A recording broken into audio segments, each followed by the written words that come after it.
Aujourd'hui marque le 89e anniversaire de l'établissement de l'armée populaire de libération chinoise, aussi connue sous son nom acronyme d'APL. Le président chinois a promis de réformer l'armée chinoise.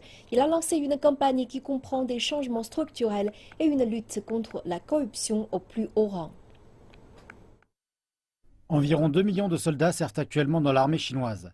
C'est l'une des armées les plus importantes dans le monde, mais pas nécessairement la plus moderne. Le président chinois Xi Jinping espère changer cela.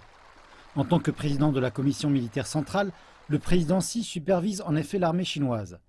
Il a fait de la modernisation de celle-ci sa priorité.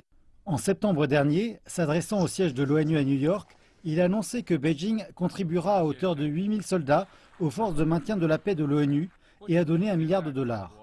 C'était sa deuxième surprise ce mois-là.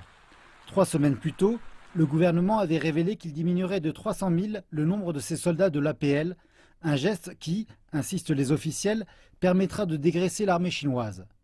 Ceci inclut la mise en place d'ici 2020 d'un commandement opérationnel commun ainsi qu'un réaménagement des zones de combat. De 7, elles passeront à 5.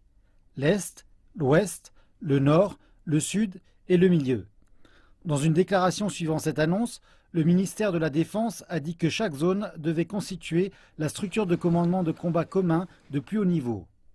Des signes du changement, petits et grands, sont présents partout. Le second corps d'artillerie du pays, responsable des missiles et des têtes nucléaires du pays, a été renommé la force balistique de l'APL. Un nouveau nom qui accompagne une nouvelle apparence. L'armée a aussi annoncé qu'elle allait se débarrasser des dénommés services payants d'ici à 3 ans. Les hôpitaux et hôtels gérés par l'armée ont vocation à faire des profits. Officiellement, ce geste vise à concentrer l'attention de l'armée sur la défense nationale. Des experts disent que l'objectif réel est de prévenir la corruption.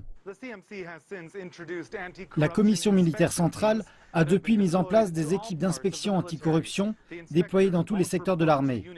Les inspecteurs ne rapporteront pas au commandement d'unité, mais plutôt directement à la commission.